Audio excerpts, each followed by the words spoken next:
On a oublié qu'il n'y a pas de leader sans second. Vous devez savoir qu'il y a certaines personnes qui sont appelées à être des assistantes toute leur vie. Ce n'est pas tout le monde qui est appelé à être leader. Le problème, c'est que des fois, on est assistant en attendant d'être leader et on est mauvais assistant. Il y a des Aaron et des Hur qui, jusqu'à leur vie, sont des assistants. Il y a des Josué et des Élisée qui, pendant un temps, sont des assistants et puis deviennent des leaders. Parmi vous, certains, vous ne serez jamais pasteur titulaire d'une église, car votre appel, c'est seconder un homme de Dieu, le soutenir, l'assister toute votre vie, et c'est là votre réussite. Et si, quand tu es assistant, tu ne donnes pas le meilleur de toi-même, et tu attends lorsque toi-même tu seras leader, sache que tu as échoué. Jamais tu n'auras le manteau d'Élie si Élie ne monte pas. Laisse Élie monter et le manteau tombera sur toi. Travaille à ce que ton titulaire devienne grand et la grandeur qui tombe sur lui tombera sur toi. Donne-lui la paix, donne-lui le repos. Mes 4 assistants que vous voyez là ont la capacité de 10 personnes en chacun d'eux. Ils font un travail extraordinaire. Souvent, on dit Marcelo, Marcelo. Mais c'est pas faux, c'est pas vrai.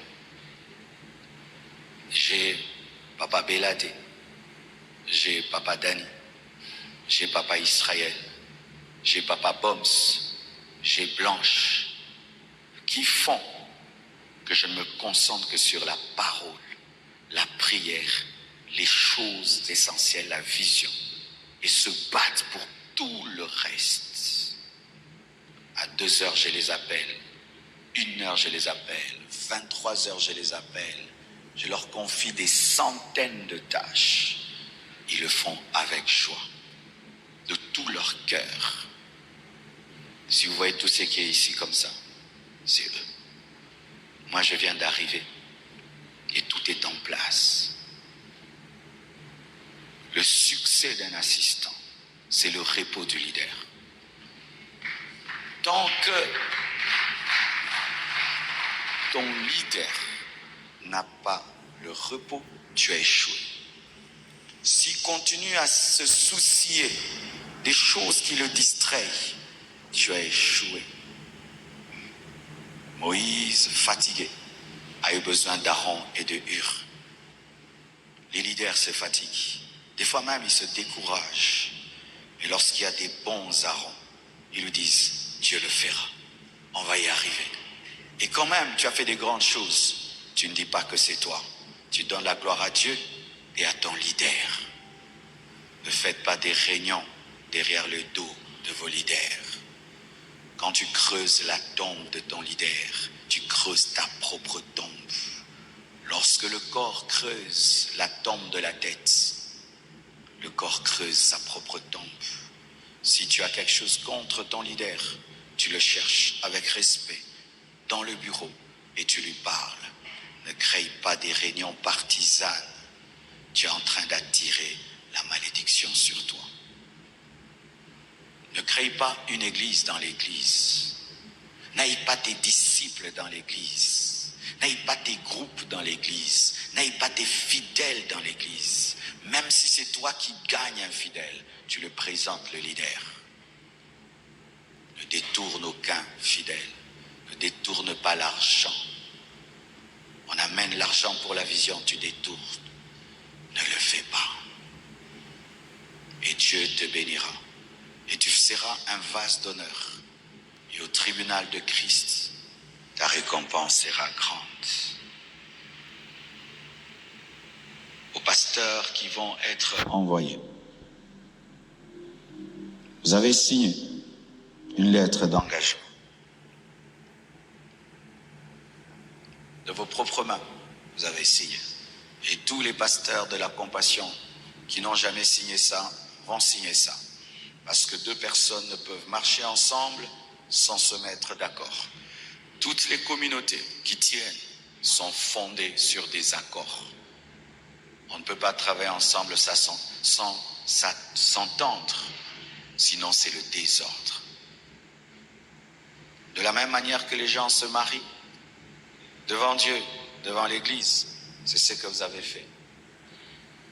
Et si demain, vous reniez ces principes, vous avez péché. Si vous n'étiez pas d'accord, il ne fallait pas signer. Quand tu signes, ce qui est lié sur la terre est lié au ciel. Vous avez dit, acte d'engagement. Je sous-signais monsieur, et tu as mis ton nom, ordonné pasteur, titulaire de l'église La Compassion Cré-Femme, au lieu où tu seras envoyé. M'engage solennellement à suivre et à respecter scrupuleusement les directives ci-après. Premièrement, d'assurer le bon accomplissement de la mission de l'Église, d'exercer mon ministère sur la base des Écritures conformément à la vision de la communauté Cré-Femme, portée par le révérend pasteur Marcelo Jérémie Tounassi, dans le respect de ses statuts et de son règlement intérieur, de veiller à l'éthique personnelle et de promouvoir les valeurs morales prônées par la communauté, d'exercer mon ministère dans la loyauté et la fidélité à l'égard de Jésus-Christ, de ses enseignements et des directives de la communauté, de soutenir mon Église et ma communauté par un bon témoignage et par un appui de diverses natures, d'être disponible pour les intérêts de la communauté, de m'investir à préserver et à protéger le patrimoine immobilier acquis par l'Église, d'œuvrer à promouvoir la transparence dans la gestion des ressources financières et la paix dans l'Église, de m'investir à pérenniser et à perpétuer le message reçu de mes parents spirituels. Tu n'iras pas prêcher une autre doctrine que celle qu'on t'a enseignée. Tout ce que tu vas acquérir ne sera pas en ton nom, ce sera au nom de l'Église. Tu achètes une parcelle. Pour l'Église, ce n'est pas en ton nom, c'est au nom de Cré-Femme. Le jour que tu quittes, tu laisses cette parcelle, tu laisses ce temple, tu laisses les bancs, tu laisses les drums, tu laisses les guitares. Tu pars seul. Lorsque la communauté te dit de fermer l'église et de venir à un rassemblement communautaire, tu fermes l'église et tu viens avec tous les fidèles. Comme là, nous sommes en train de faire équilibre. Ce ne sera pas normal qu'on a équilibre, tu ne viens pas. La communauté, l'église que tu diriges ne vient pas. Ou tu viens seul et tu laisses les fidèles ne pas venir. Ou tu ne les mobilises pas.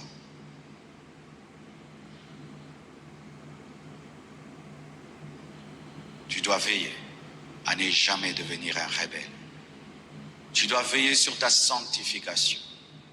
Mes frères, aujourd'hui, avec le message de sainteté que nous prêchons, tout le monde attend un scandale dans cette communauté. Qu'on ne vous retrouve jamais dans l'adultère. Qu'on ne vous retrouve jamais dans l'escroquerie. Qu'on ne vous retrouve jamais dans des dettes. Qu'on ne vous retrouve jamais dans le scandale. Marchez dans la crainte de Dieu. Marchez dans la pureté. Pour vos âmes.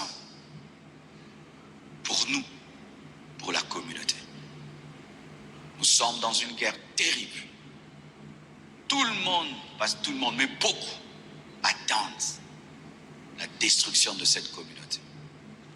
Et lorsqu'on vous donne notre nom, sachez que vos vies sont liées à la nôtre. Partout tu iras, désormais, on t'appellera compassion. On nous verra derrière toi. Ta vie ne t'appartient plus. Craignez Dieu. Si tu craignais Dieu avant, crains Dieu fois 1000 maintenant. Si tu étais discipliné avant, Sois discipliné fois 1000. Lorsque tu vis dans le péché, on te suspendra. Si tu demeures dans le péché, on va t'excommunier. À la compassion, nous avons une manière de travailler dans l'amour. Nous n'exposons jamais nos fils qui font le mal. Nous n'encourageons jamais le mal. On te fera asseoir pour que tu changes. Et si tu persévères, nous nous séparerons de toi. Et quand tu partiras seul, sans aucun fidèle, sans tout ce que tu as construit. Et si tu fais le contraire, le Seigneur, qui est juge et juste, ne sera jamais avec toi. Craignez Dieu. Gérez l'argent de Dieu avec crainte et tremblement. Tout ce qui entre dans les paniers n'est pas à toi. Dans l'organisation de l'Église, il y a une organisation du diaconat. Et quand dans l'organisation du diaconat, on dit ça, c'est pour l'homme de Dieu, ça, c'est pour l'Église, ce qui est à l'Église est à l'Église. Dans cette Église, mes frères, je ne dois rien à la compassion. Même pas $10, ni $1. Et la compassion me doit beaucoup. Et c'est avec joie. Mais s'il y a un besoin, au lieu que l'Église puisse aller en banque, je donne à l'Église.